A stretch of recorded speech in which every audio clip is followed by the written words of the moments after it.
들의 마른 풀같이 들의 마른 풀같이 시들은 나의 영혼 주님의 허락한 성령 간절히 기다리네.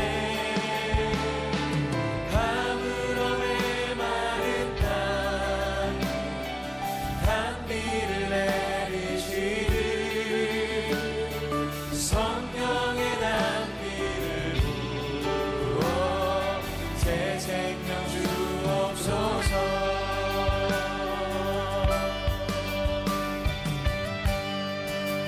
반가운 빗소리 들려 반가운 빗소리 들려 산천이 춤을 추네.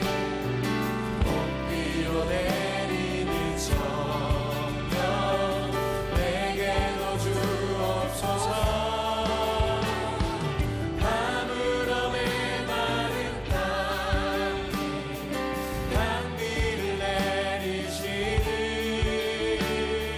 성령의 단비를 부어 새 생명 주 하늘 문 여소서 여소서.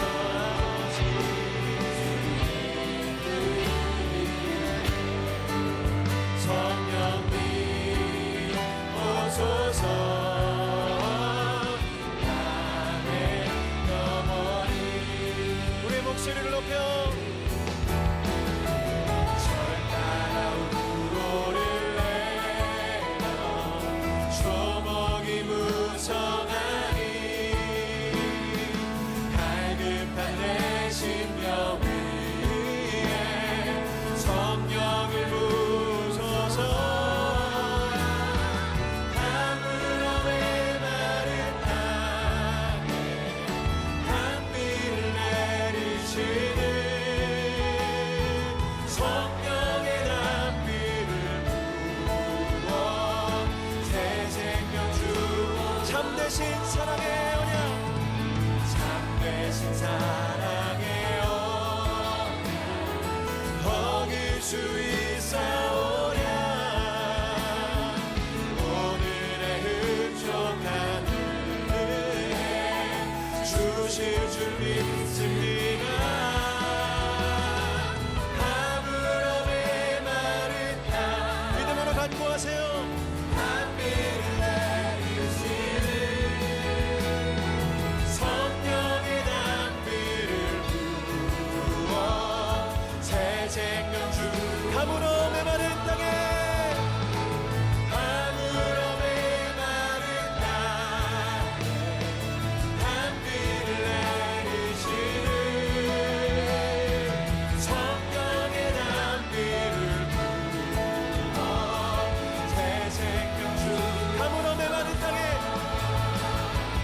가물음에 마른 나의 심령에 단비를 내리시는 성령의 단비를 부어 새 생명 주 하늘 문 여소서 하늘 문 할렐루야 할렐루야 할렐루야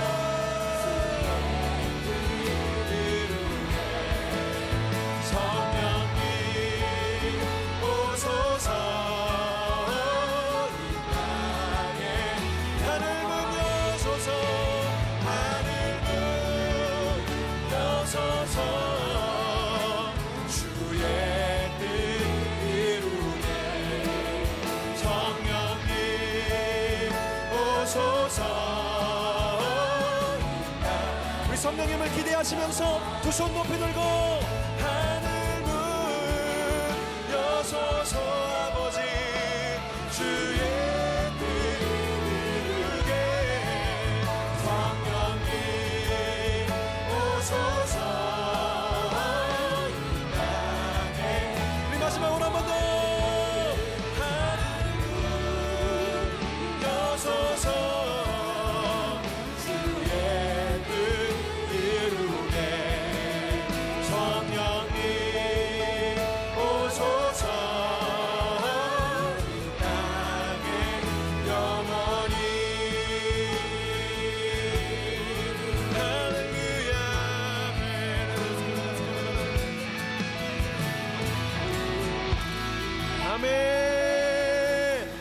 만왕의 왕 우리 성령 하나님 보혜사 성령에게 큰 감사와 영광을 올려드립시다. 주님을 기대합시다. 주님이 이번 시리즈 가운데 여러분에게 임하실 것입니다. 여러분의 그 청년의 때에 성령께서 주시는 열정으로, 성령께서 주시는 지혜로, 성령께서 주시는 소망으로 우리 일어났으면 좋겠습니다. 이 시간 믿음으로 다 자리에서 일어나셔서 주님 내게 임하여 주시옵소서, 나를 불태워 주시옵소서 찬양하시겠습니다.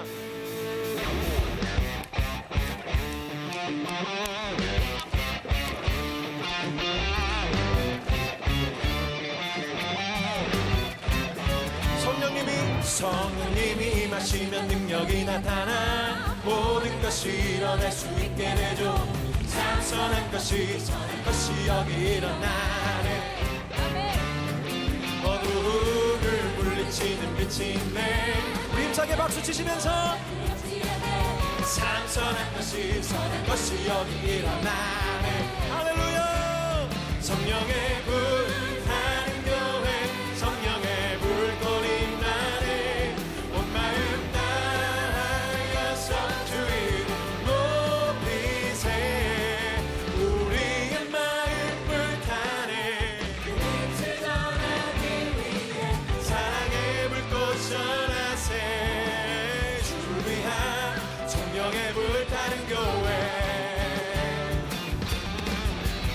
성령님이 임하시면 능력이 나타나 모든 것이 일어나. 할렐루야. 참 선한 것이 여기 일어나네. 어두움을 물리치는 빛이 있네. 능력 힘이 번은 두렵지 않네. 참 선한 것이 여기 일어나네. 성령의 불타는, 성령의 불타는 교회, 성령의 불꽃이 나네. 온 마음 다하여서 주를 높이세. 우리의 마음 불타네. 할렐루야.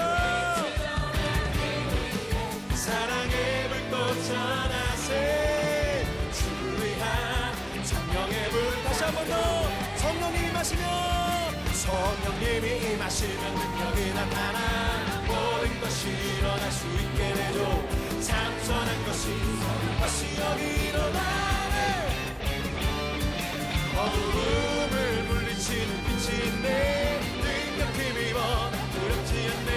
참 선한 것이 여기 일어나네. 할렐루야. 성령의 불 타는 교회, 성령의 불이 나네. 온 마음 다하여서 주를 높이. 우리의 마음 불타네. 빛을 전하기 위해 사랑의 불꽃 전하세.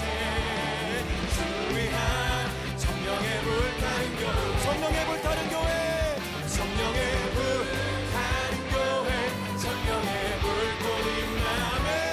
온 마음 다하여서 주를 높이세. 우리의 마음 불타네. 빛을 전하기 위해 사랑의 불꽃 전하세. 주를 위한 성령의 불타는 교회.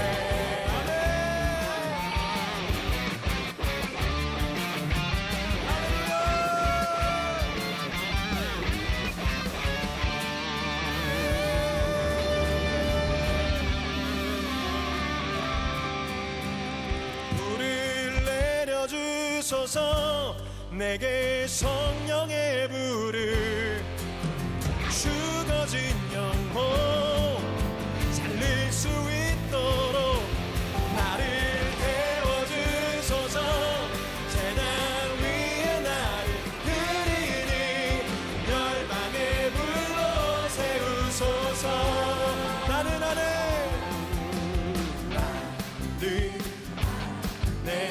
내가 살아가는 이유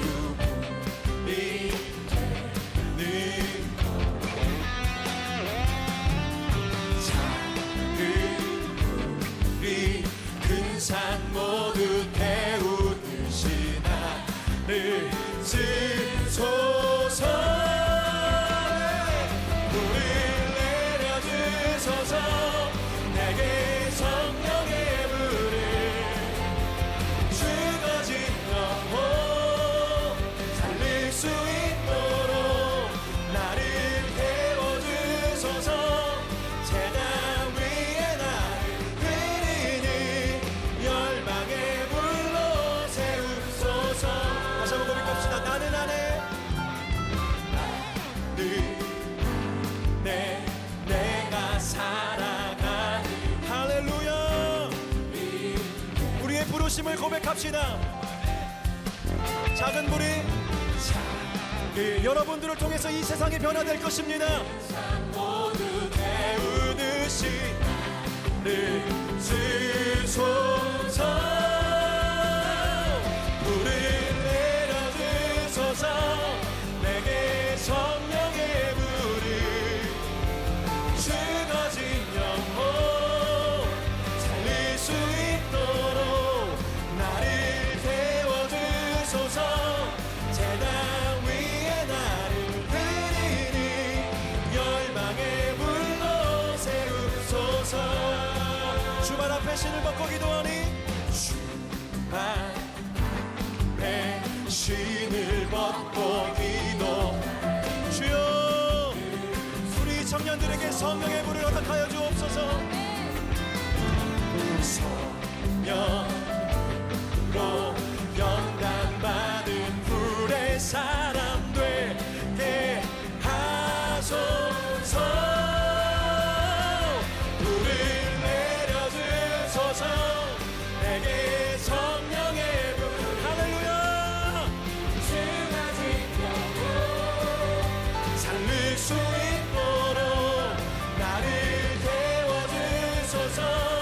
재단 위에 나를 드리니 열망의 불로 세우소서. 우리 악기로 연주하며 주님을 찬양하겠습니다.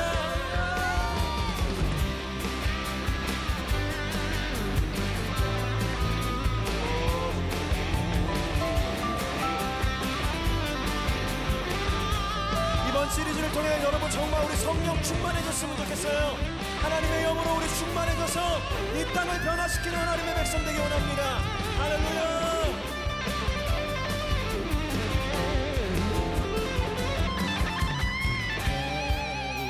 부소서 부소서 성령의 불을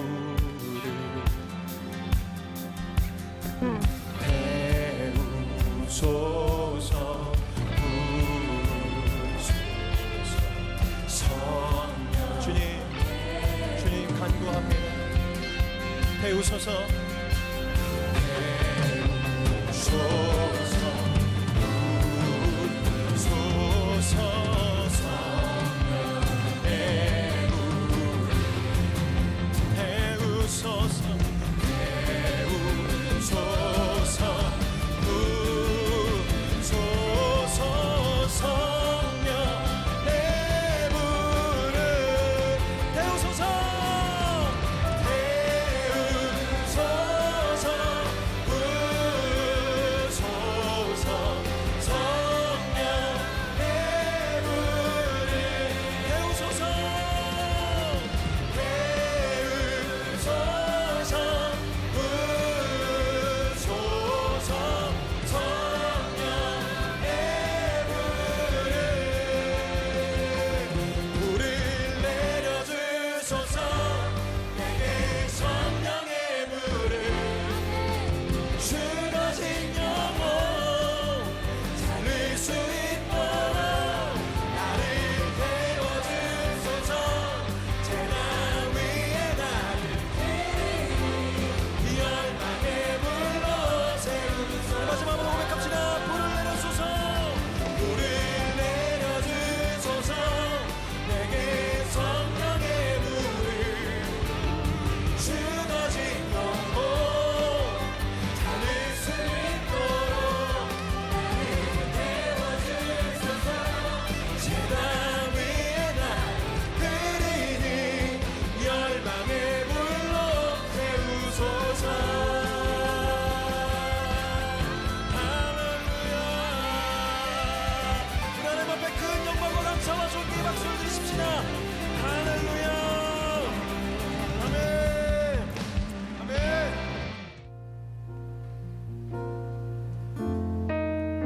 무한 시절 지날 때 깊은 한숨 내쉴 때 그런 풍경 보시며 단식하는 분 있네. 고와 같이 너희를 버려두지 않으리. 내가 너희와 영원히 함께하리라. 무한 시절 지날 때 깊은 한숨 내쉴 때 그런 풍경 보시며 탄식하는 분인데 우리 주님이 여러분에게 말씀하세요. 고와 같이 너희를 버려두지 않으리. 내가 너희와 영원히 함께하리라. 성령이 오셨네. 성령이 오셨네. 내 주에 보내신 성령이 오셨네. 우리 인생 가운데 친히 찾아오셔서 그 나라 꿈꾸게 하시네. 억눌린 자 갇힌 자, 억눌린 자 갇힌 자 자유하오. 주님 피난처가 되시니 성령님 계시네. 주의 영이 계신 곳에 참 자유가 있다네. 진리의 영이신 성령. 다시 한번 고백합시다. 억눌린 자 갇힌 자, 억눌린 자 갇힌 자 자유함이요. 피난처가 되시는, 피난처가 되시는 성령님 계시네. 주의 영이 계신 곳에 참 자유가 있다네. 진리의 영이신 성령이요. 아멘 아멘. 성령이 오셨네. 성령이 오셨네. 내 주의 여러분의 그 절망스러운 인생 가운데에 주님 오십니다. 우리 인생 가운데 친히 찾아오셔서 그 나라 꿈꾸게 하신 성령이 오셨네. 성령이 오셨네. 성령이 오셨네. 내 주에 보내신 아멘 아멘 할렐루야 할렐루야.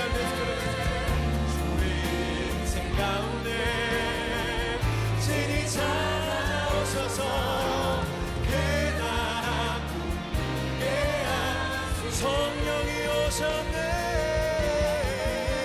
성령이 오셨네. 성령이 오셨네. 내 주의 복 믿으십니까? 우리 믿고 간구합시다. 주님 우리 인생 가운데 친히 찾아오셔서 그 나라 꿈꾸게 하시네. 다시 한번 고백합시다. 성령이 오셨네. 성령이 오셨네. 성령이 오셨네. 내 주에 보내신 성령이 오셨네. 우리 인생 가운데 친히 찾아오셔서 그 나라 꿈꾸게 그 나라 꿈꾸게 하시네. 그 나라 꿈꾸게 하시네. 주님의 나라 그 나라 꿈꾸게 하시네.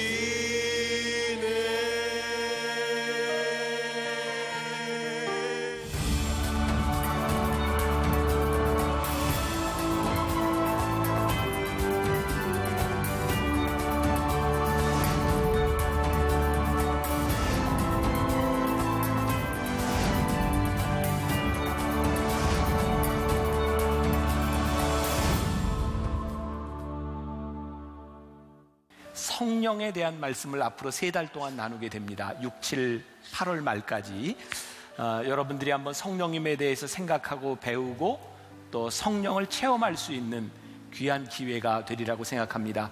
여러분들이 한번 3달 동안 집중적으로 내가 성령님에 대하여 배운다 이런 마음을 가지고 여러분들이 참여해 주시면 좋을 것 같습니다. 오늘 첫 번째 시간, 성령님은 누구신가, 성령님은 어떤 분이신가 말씀을 나누고 앞으로 계속해서 성령에 대한 말씀을 나누게 됩니다.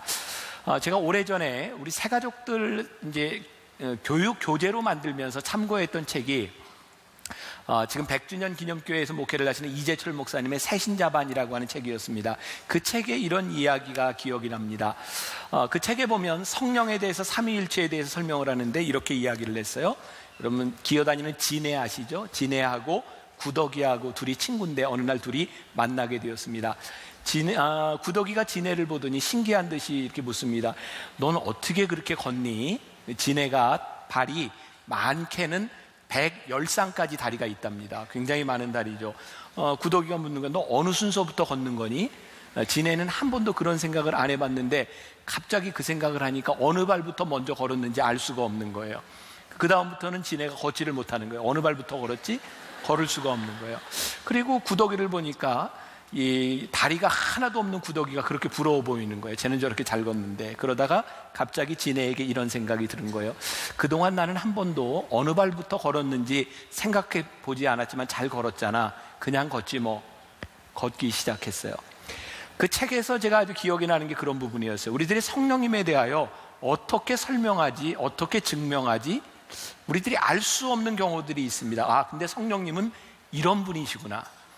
앞으로 우리들이 성령님이 이런 분이시구나, 때로는 설명 가능하게, 때로는 우리들의 마음으로 느끼는 성령님을 우리들이 경험하게 될 것입니다. 오늘은 특별히 성령의 은사라고 하는 부분들과 또는 기름 부음이라고 하는 것에 대해서도 말씀을 나누려고 합니다. 교회에서 우리들 참 많이 듣잖아요. 성령의 기름 부음이 있기를, 기름 부음을 받았다. 이것은 무슨 의미일까요? J.D. 그리어는 Jesus Continued라고 하는 책에서 이런 말을 합니다. 성령과 동행하기 위해서는 말씀을 알아야 한다. 여러분, 성령님을 안다고 하는 것과 말씀, 또 예수님, 하나님은 아주 밀접하게 연관이 되어 있습니다. J.D. 그리어는 그의 책에서 이런 예를 듭니다. 워싱턴 DC를 이렇게 탁 지나가다 보면 건국의 아버지인 워싱턴 동상이 있는데 밤에 가면 조명이 그 동상을 쫙 비추고 있답니다. 근데 사람들이 거기를 지나가면서 야, 조명이 참 기가 막히네. 조명이 뭐지? 조명에 주목하는 것이 아니라 조명이 비치고 있는 동상에 주목한다는 거예요. 성령님은 성령님을 주목하도록 만드는 것이 아니라 성령님을 통해서 무엇을 일하시는가를 우리들에게 보여주기를 원하신다. 그래서 테일 브루너라고 하는 사람은 이렇게 이야기합니다. 삼위일체 중에 수줍음을 제일 많이 타는 위격이 있다면 삼위일체, 성부, 성자, 성령 중에 그분은 성령님이시다. 성령님은 자신을 드러내려고 하는 것이 아니라 성령님을 통하여 예수님이 누구신지, 하나님 아버지가 누구신지를 우리들에게 말씀하신다. 그러니까 성령이 충만하게 되면 내가 성령 충만했어, 충만 이러는 것이 아니라 그것을 통해서 예수님이 드러난다는 거예요. 그러니까 우리들이 신앙생활을 하면서 성령 충만하다는 사람들을 보면서 오해하는 경우가 있어요. 만일 내가 성령이 충만해 라고 하면서 나를 드러낸다고 하면 올바른 성령 충만이 아닐 수 있다는 거죠. 말씀을 떠나서 성령님을 경험한다, 이것은 우리들에게 굉장히 위험한 일입니다. 그래서 신앙생활하며 뜨겁게 신앙생활을 하는데 방종으로 흐를 수 있어요.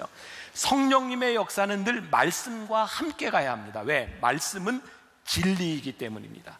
성령님을 떠나서 우리들이 말씀을 제대로 이해할 수 없고, 말씀이 능력이 되기 위해서는 성령님이 우리들 가운데 함께 하셔야 되는 거예요. 그러니까 이 성령님의 역사는 굉장히 중요한 거죠.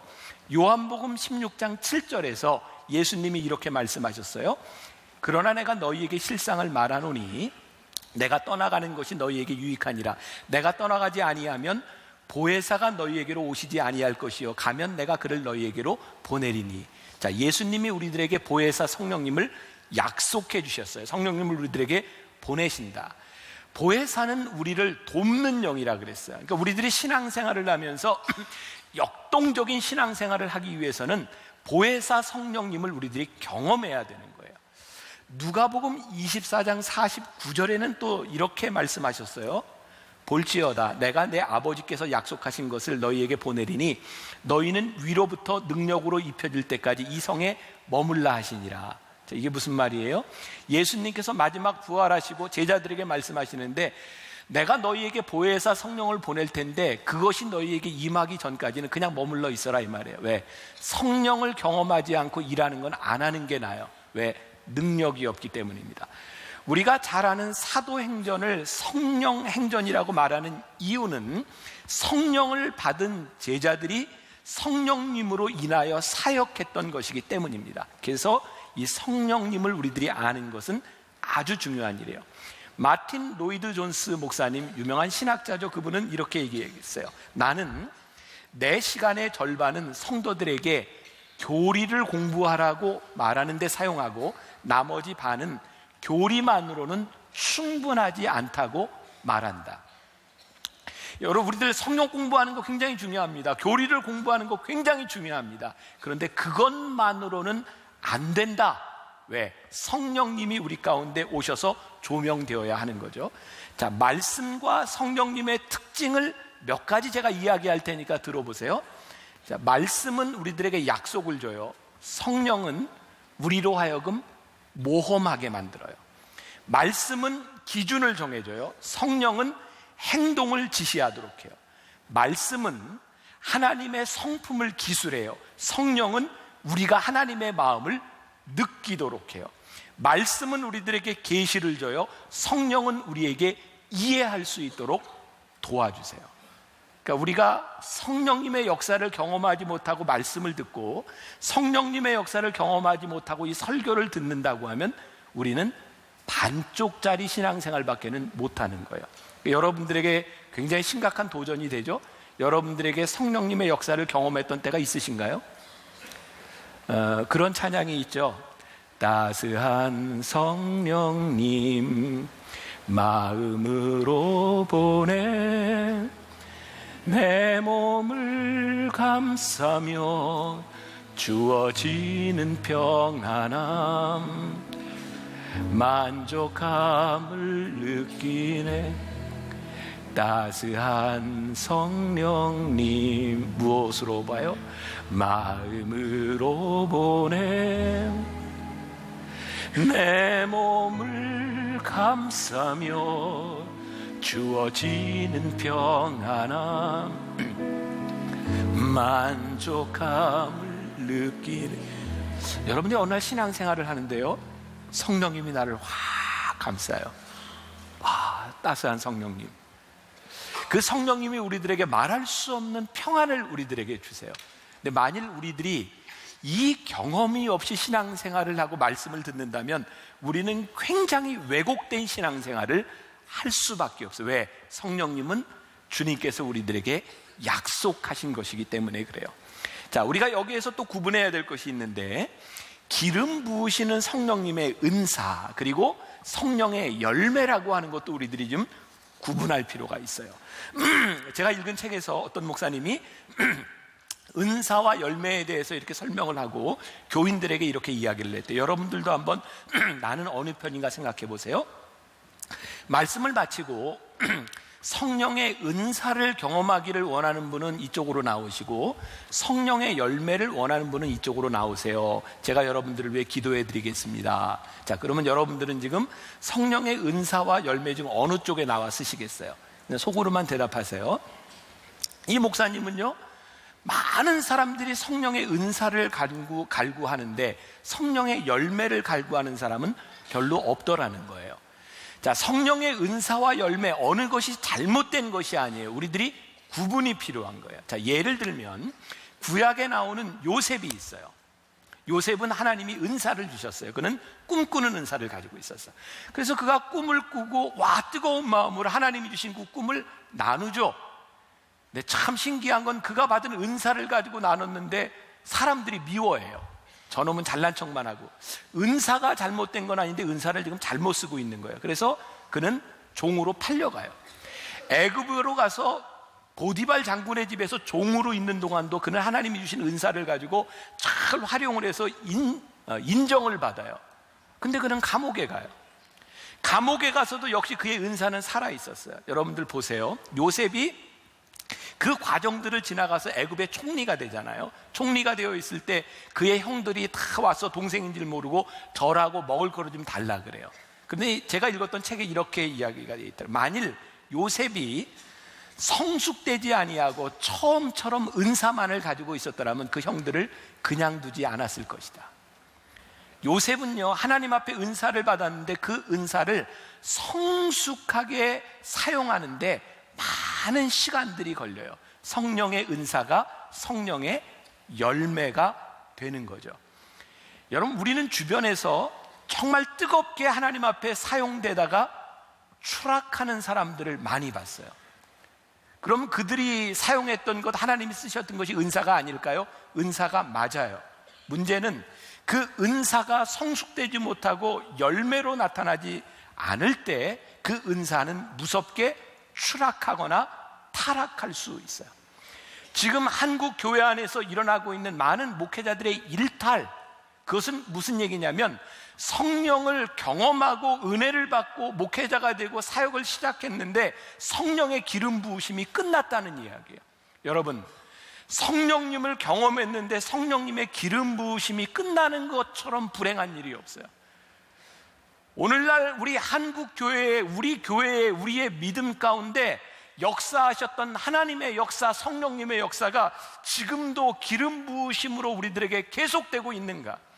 여러분, 우리 은사가 성숙되지 않고 기름 부음을 받지 못하면요, 이 은사를 발휘함으로 인하여 누군가에게 자꾸 칭찬을 받는데, 칭찬을 받는 건 좋은 일인데 성숙되지 못하고 기름 부음이 없으면 그 칭찬이 교만이 돼요. 그래서 그 은사를 가지고 성령님을 만족시키려고 하지 아니하고 칭찬하는 사람을 만족시키려고 해요. 그래서 은사가 갈급해지고요, 은사가 잘못되어 가는 거죠. 우리들에게 있어서 진정한 인도하심이란 무엇일까? 기름 부으심은 무엇일까? 저는 이렇게 생각합니다. 하나님의 기름 부으심이 있을 때는요, 하나님이 나를 쓰시는 것에 만족해요. 따스한 성령님 마음으로 보내 내 몸을 감싸며 주어지는 평안함 만족함을 느끼네. 여러분, 성령님이 우리를 쓰시기 시작할 때 우리들에게 찾아오는 것이 만족감이에요. 왠지 아세요? 성령님이 나를 쓰시는 것이 감사하고 그것으로 평안함이 찾아오기 때문이에요. 그런데 우리들에게 이 참 자유가 없다면, 우리들이 갈급하고 있다면 나에게 은사는 있으나 나에게 기름 부음이 없다는 의미일 수 있어요. 하나님이 나를 쓰시는 것이 분명하고 나에게 기름 부음이 분명할 때는 나를 증명할 필요가 없어요. 왜? 하나님이 나를 쓰시니까. 그런데 만일 우리가 나를 증명하려고 애를 쓰고 나의 나됨 속에서 우리들이 자유함을 느끼지 못하고 있다면 하나님의 은사, 성령의 은사는 경험했을지 모르지만 기름 부으심이 끝난 것은 아닌가? 여러분, 우리 심각하게 우리들에게 물어야 돼요. 하나님의 기름 부으심이 나에게 있는가? 성령님의 기름 부으심은요, 흉내낼 수 있는 게 아니에요. 잘 들으셔야 돼요. 성령님은 나에게 오시는 거예요. 제가 신학교를 다니던 시절에, 아마 지금도 학교에서 설교 대회가 있는데 축제 때가 되면 신학대학에서는 좀 재미있게 설교 경연대회를 했었어요. 그때 설교 경연대회를 하면 나와서 신학생들이 설교하는데 제일 많이 흉내낸 사람이 누구였을까요? 30여 년 전 제일 흉내를 많이 낸 게 조용규 목사님 스타일이었어요. 여러분, 미슈미가 뭐 이렇게 해서 좀 미슈미가 하면서 이렇게 경상도 억양이 흉내를 많이 내고, 그 다음 흉내 많이 낸 사람이 그 당시에 영락교회를 다니면서 박조준 목사님. 박조준 목사님 설교는 지금 생각하면 굉장히 내러티브, 이야기 스타일로 그 평안도 사투리였던 것 같아요. 그랬습니다, 뭐 이렇게 하신, 그게 우리 신학생들에게 굉장히 이렇게 좋았던 것 같아요. 그래서 박조준 목사님 아니면 조용기 목사님 흉내를 참 많이 냈어요. 그런데 흉내낸 사람들 중에 그렇게 사역하는 사람은 아무도 없어요. 뜨겁게 역사하셨던 그분들의 역사가 있고 성령의 기름 부으심은 오늘 나에게 필요한 것이지 누구를 흉내내거나 누구를 부러워한다고 되는 일이 아니에요. 잘 여러분들 오늘 말씀 들으셔야 돼요. 자, 제가 지금부터 재밌는 이야기를 했는데 재밌어야 합니다. 오늘 여러분들에게 소개한 책, 그 켄달, 그분의 책을 제가 여러 권을 읽으며 오늘 말씀을 준비하게 되었는데, 내일의 기름 부음이라고 하는 책에 이런 이야기가 나와요. 과거에 유명했던 텍사스에 어떤 한 부흥사가 있었어요. 이분은 설교의 절정에 따르면 한 가지 습관이 있는데, 왼손을 귀에다 이렇게 동그랗게, 어떤 모양이 정확히는 모르겠지만 이렇게 동그랗게 되면 클라이막스에서 설교하는 특징이 있었대요. 그래서 이분의 행동을 따라하는 사람들이 많아진 거예요. 저기 영적으로 역사하는 그때 이렇게 하는 거. 근데 이분이 이제 사역을 마치고 텍사스의 어떤 신학교의 교수로 있게 되었는데, 설교학을 가르치면서 그 시대에는 이분의 제자인지 아닌지를 그냥 다 아는 거예요. 설교하는 스타일을 보면. 이 켄달이 오랜 세월이 지나서 그 학교에 갔을 때 궁금해서 물어봤대요. 그 설교를 가르치던, 이렇게 하시던 분, 그 노 교수님에 대해서 아는 사람이 있냐고. 한 분이 그분을 알더래요. 궁금해서. 왜 그분은 설교가 클라이막스에 치달을 때 이렇게 했나요? 했더니 그분이 이렇게 얘기를 했대요. 그분이요, 귀가 약간 난청이라 귀가 잘 안 들려서 종종 이렇게 했습니다. 근데 사람들은 그분의 설교가 뜨거울 때 이렇게 한다고 다 요 흉내를 냈다는 거예요. 마틴 로이드 존스 목사님이 또 이런 이야기를 합니다. 웨일즈에 존경받는 한 사역자가 있었는데, 그분은 설교할 때 이렇게 머리가 이렇게 내려오니까 머리를 이렇게, 눈을 가리니까 이렇게 젖히는 습관이 있었는데, 이분이 너무너무 사역을 잘했다는 거예요. 그 당시에 젊은이들이 이 목사님의 스타일을 이렇게 따라했는데, 그 책에 보면 심지어 그 중에 대머리도 있었다, 이렇게 되어 있어요. 저에게 확 와닿는 이야기예요. 이렇게. 여러분, 아무리 이렇게 하고 이렇게 한다고 성령님의 역사가 임하는 것이 아니에요. 이것은 따라하는 제스처에 있는 것이 아니라 그분에게 임하신 성령님의 역사 가운데 있는 거예요. 그런데 우리는 자꾸 누군가를 흉내 내려고 해요. 오늘 우리들이 신앙생활을 하며 우리들에게 만족감이 없고, 아니 우리들이 무언가 갈급하고 우리들에게 평안함이 찾아오지 않는 이유 가운데 하는 우리가 누구를 흉내 내려고 한다는 거예요. 성령님의 기름 부으심은 흉내를 내는 것이 아니라 내 속에 임하셔서 내 속에 지속적으로 일어나는 사건이기 때문에, 성령님의 역사 가운데 아주 중요한 것은 과거의 방식으로 일하시는 분이 아니라 성령님은 지금 현재의 방식으로 우리들에게 일하기를 원하신다는 사실입니다. 그러면 문제가 무엇일까요? 성령님이 역사하셨던 때를 꿈꾸며 우리들은 그 성령님의 역사를 연출하려고 노력한다는 거예요. 그래서 성령님을 우리들이 오해하는 거예요. 여러분, 우리나라의 최고의, 정말 저 개인적으로 한국 교회의 클라이막스는 74년 엑스플로 여의도 집회를 기점으로 한 그 전후의 부흥의 역사였던 것 같아요. 여러분, 이게 기네스북에 올라 있던 거 아세요? 여의도에 엑스플로 74 빌리그레암 목사님 오셨을 때 100만 명이 넘는 사람들이 여의도에 모였거든요. 여러분, 이게 상상할 수 없는 숫자입니다. 근데 사람들이 모였어요. 제가 어렸을 때 기억이에요. 중학교 때 저는 왕십리 교회를 다녔거든요. 그때는 부활절이 되면 여의도 광장에 교인들이 그냥 쫙 모여서 여의도 광장에서 새벽 예배를 같이 드렸어요. 30만, 40만, 50만, 60만 새벽에 그렇게 모였어요. 그런데 왕십리에서 여의도 광장까지 가는데 새벽에 차편이 없는 거예요. 지금처럼 뭐 자가용이 있던 시대도 아니고. 그 당시에 우리 중고등학생들이 교회에서 밤을 새고 2시, 3시에 왕십리에서 걸어서 여의도까지 갔어요. 매년. 그런 기억 없으세요? 우리가 그런 기억을 가지고 있어요. 시킨다고 되는 일이 아니에요. 그 당시에는요, 함께 모이는 대형 집회를 통해서 성령님의 역사가 강하게 역사했어요. 그래서 모여서 기도하고 찬양 가운데 성령님이 역사하셨던 그 과거의 영광을 우리들이 머릿속에 넣고 있는 거예요. 그래서 요즘 교회들이 자꾸 과거의 영광을 꿈꿔요. 대형 집회로 뭔가 모이려고 해요. 시청에서도 모이고 여의도에서도 모이려고. 그런데 아무리 모이려고 해도 그런 성령의 역사가 나타나지 않는 거예요. 왜? 여러분, 잘 들으셔야 돼요. 성령님의 역사가 끝났어요. 부흥의 역사가 끝났어요. 성령님이 역사하시지 않는다고 하는 것이 아니라 그때 역사하셨던 성령님의 방식이 끝났어요. 그럼 무슨 얘기일까요? 성령님이 새롭게 일하시기를 원하시는 거예요. 근데 우리가 새롭게 일하시는 성령님의 방식에 마음을 열지 않고 과거에 역사했던 성령님에게 매여 있는 거예요. 교회적인 차원뿐만 아니라 여러분들 개인적인 차원에서 여러분들 가운데는 예전에 산기도원에 다니면서 뜨겁게 기도하고 성령님의 역사를 경험했던 분이 있을 거예요. 저도 목사가 돼서 은혜를 받을 때 개인 기도실에 가서 목이 터지라 기도하며 하나님께 은혜를 받았던 경험이 저를 이 자리에 있게 했어요.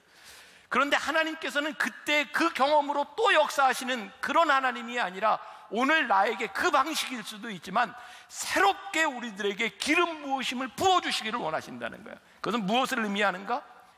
주권이 성령님께 있다는 거예요. 내가 원했던 방식, 내가 받았던 은혜로 하나님 또 주세요가 아니라 하나님의 방식으로 저에게 기름을 부어주세요. 우리의 마음을 열 때 하나님께서 우리들에게 새롭게 성령의 기름 부으심을 주시겠다는 거예요. 이게 성령님의 특징이에요. 여러분 18세기에는 웨슬레를 비롯해서 조나단 에드워드 같은 사람이 영국의 부흥운동을 주도했어요. 그 당시에는요 어떤 역사들이 많이 일어났냐면 기도하는데 집회에서 사람들이 몸에 기운이 쫙 빠지면서 쓰러지는 일들이 많이 있었어요. 여러분 참 우리 재미있는 건 사람들이 그런 역사가 일어나면 그거를 자꾸 흉내내려고 한다는 거예요. 내가 배워서 하는 일이 아니에요. 성령님이 역사하시는 일이지. 그런데 똑같은 지역에서 19세기, 20세기 들어가는 1903년 웨일즈에 뜨겁게 부흥의 역사가 일어났는데 그때는 사람이 쓰러지는 것이 아니라 찬양과 간증을 통해서 역사했어요. 그 책에 보면 그 웨일즈 부흥의 역사 가운데 남편들이 그 집회에 참석하는 여자 부인들을 찾으러 들어가면서 떼굴떼굴 구르기 시작해요. 왜? 성령의 역사가 그가 강하게 임했던 거죠. 똑같은 방식이 아니라 성령님의 방식으로 일하시는 것. 그러면서 제가 이렇게 깨닫게 되는 게 있어요. 성령님은 똑같은 방식으로 일하는 걸 잘 안 좋아하시는 것 같다는 생각이 들어요. 그래서 저는 이런 표현을 써요. 성령님은 좀 패셔너블 하세요. 패셔너블. 왜? 그 시대에 따라 패션이 다른 것처럼 성령님께서 일하시는 방식이 틀리다는 거예요. 존 오토버그의 책 선택훈련에 보면 이것도 재밌는 얘기예요. 재밌어야 돼요. 어느 험악한 동네에 여자 하나가 이렇게 차를 가지고 있는데 모르고 열쇠를 안 해놓고 문을 잠근 거예요. 옛날에는 차 문이 잠기면 어떻게 했어요? 우리 옷걸이나 이런 철사 가지고 이렇게 따려고 했었잖아요. 근데 이 여자가 아무리 따려고 해도 안 되는 거예요. 근데 동네가 너무 위험한 지역이에요. 이 여인이 하나님께 기도합니다. 하나님 도와주세요. 좋은 사람을 보내주세요. 근데 조금 있다가 고물차가 하나 이렇게 탁 와서 쓰더니 한 남자가 내리는 거예요. 몸에는 문신, 해골이 그려진 티셔츠를 이렇게 탁 타고 내리는데 하나님 저 사람은 아니겠지요. 근데 이것저것 가릴 게 없는 거예요. 그래서 그 사람에게 가서 무슨 이야기합니다. 혹시 차문을 열어주실 수 있나요? 그럼요. 문제 없죠. 이 여인이 가지고 있던 옷걸이를 가지고 쉽게 따는 거예요. 너무너무 감사해서 참 좋은 분이시군요. 그랬더니 이분이 하는 얘기가 정색을 하면서 저 그렇게 착한 사람 아닙니다. 저 지금 교도소에서 나왔는데요. 차량 절도죄로 2년을 살다가 출소한 지 2시간밖에 안 됐어요. 그 얘기를 듣고 이 여인이 하나님께 손을 들고 이렇게 기도합니다. 오 하나님 감사합니다. 전문가를 보내주셨군요. 이렇게 또 기도를 하는 거예요. 무슨 얘기인가요? 우리들은 기도해요. 그런데 기도의 응답은 내가 원하는 방식대로 오는 건 아니에요. 하나님이 누구를 쓰실지 몰라요. 근데 우리는 내가 원하는 사람과 원하는 방식으로 내가 성령님을 주도하려고 한다는 거죠. 아니에요. 우리가 성령의 기름 부으심을 우리들이 꿈꾸고 성령님께 내가 쓰임받기를 원한다면 성령님 나를 쓰세요. 성령님 내 속에 역사해 주세요. 나를 맡기고 하나님을 기대할 때, 성령님을 존중할 때 성령의 기름 부으심이 우리 가운데 임하게 될 줄 믿습니다. 앞으로 3달 동안 우리들이 성령님에 대해 말씀을 나누며 여러분들에게 임하시는 성령님을 우리들이 고백할 수 있어야 돼요. 오늘 본문 13절에 그러나 진리의 성령이 오시면 그가 너희를 모든 진리 가운데로 인도하시리니 그가 스스로 말하지 않고 오직 들은 것을 말하며 장래일을 너희에게 알리시리라. 어떻게 해요? 성령님이 우리들에게 알리시겠다는 거예요. 저는 이런 표현이 가능할 것 같아요. 성령의 기름 부으심은 늘 신선하다. 우리들에게 늘 새롭게 임하시는 것이다. 그러니까 우리들이 주의해야 될 것이 뭐냐요?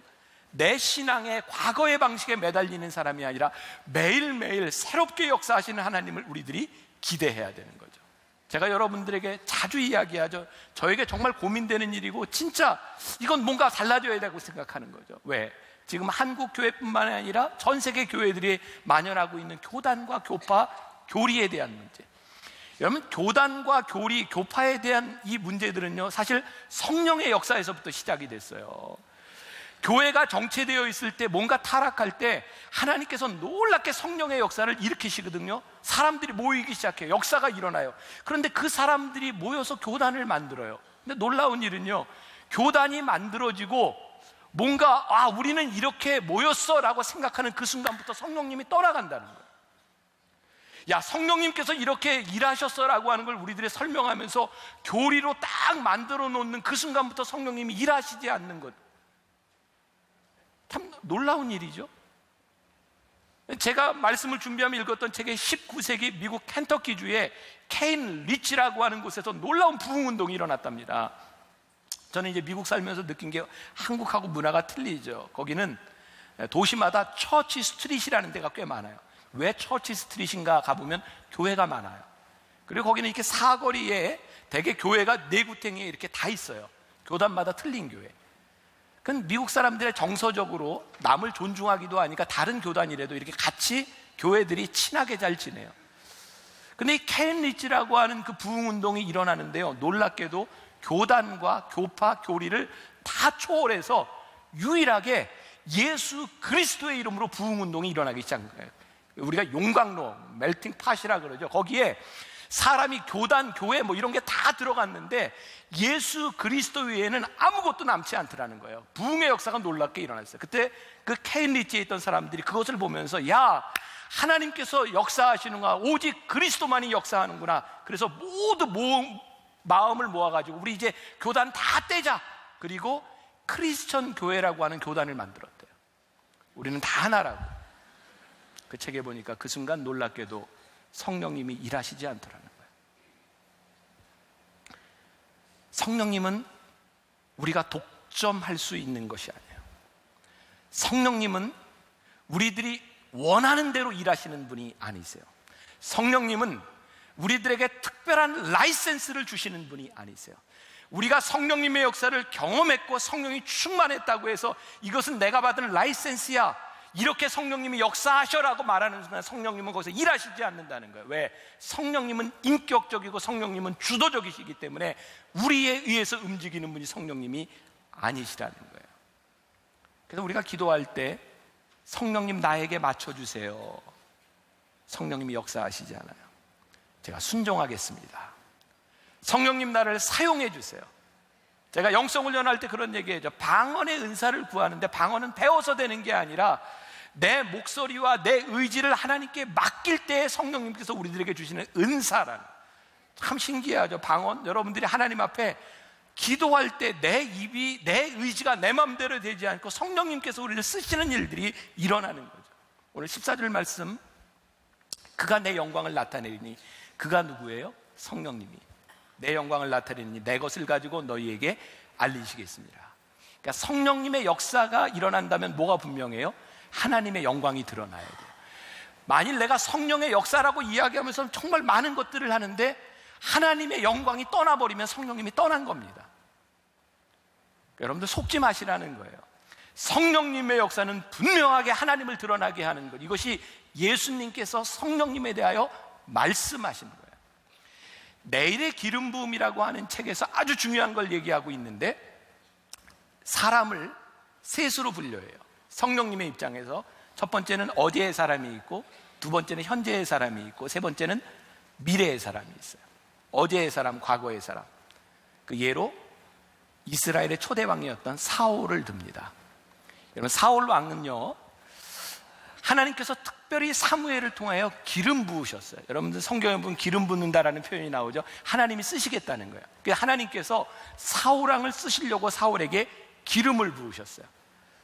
사울 왕이요, 하나님이 기름 부으셔서 쓰실 만한 사람이었어요. 그가 기름 부음을 받았어요.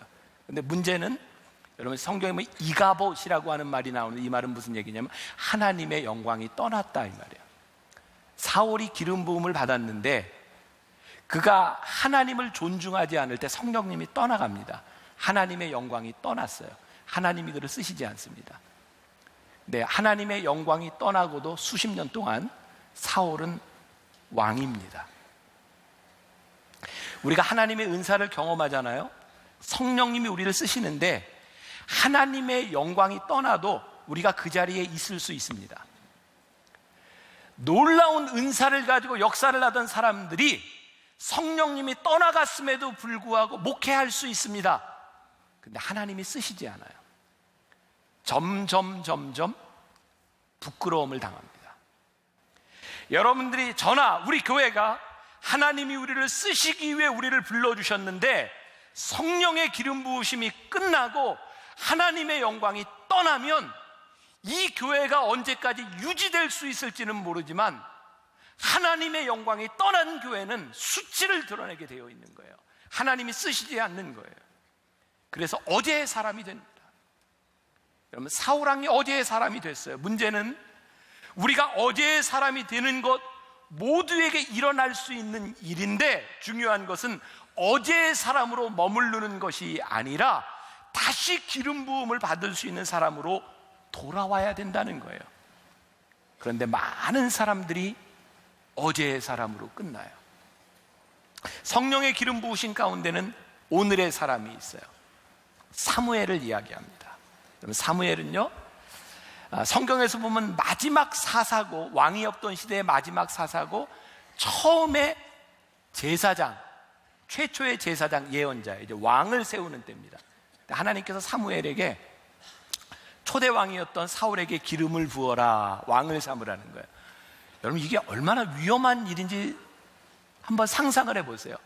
왕이 없던 시대에 누구도 왕이 될 수 있는데 사무엘이 하나님의 이름으로 누군가에게 기름을 붓는다고 하는 의미는요, 많은 정적들이 생기고 죽임을 당할 수도 있는 겁니다. 근데 사무엘이 하나님의 명령에 따라 기름 부음을 받습니다. 하나님이 사무엘을 쓰세요. 그런데 그 이후에 하나님께서 이가봇, 사울의 하나님의 영광이 떠나고 난 다음에 이새의 아들 중에 하나에게 다시 기름을 부어라 라고 말씀하세요. 그래서 이새의 집에 갔을 때 다윗에게 기름을 붓습니다. 이거는 더 위험한 일이에요. 당시에는 왕이 있었고 사울이 힘을 가지고 있는데 다른 누구에게 기름을 붓는다, 죽을 수 있는 일입니다. 사무엘은 그의 삶에 끝까지 현재의 사람으로 살다가 인생을 마감합니다. 현재의 사람으로, 기름 부음을 받은 사람으로 살 수 있었던 이유는 딱 한 가지입니다. 그가 순종했다는 겁니다. 오늘 우리가 성령의 기름 부으심, 우리를 인도하시는 하나님의 인도하심, 하나님의 영광이 드러나도록 순종하고 있는가? 조나단 에드워드라고 하는 유명한 목사님이 이런 멋진 말을 했어요. 사단이 유일하게 꾸며내지 못하는 것이 있다면 그것은 하나님의 영광에 대한 사랑이다. 우리가 진심으로 교회의 현재와 미래의 위상을 위하고 하나님을 사랑하고 있다면 그것은 우리가 마귀에게 속임당하고 있지 않다는 증거다. 하지만 내가 가장 걱정하고 있는 것이 나 자신의 위상이라면 그것은 내가 오늘의 사람이 아니라는 증거다.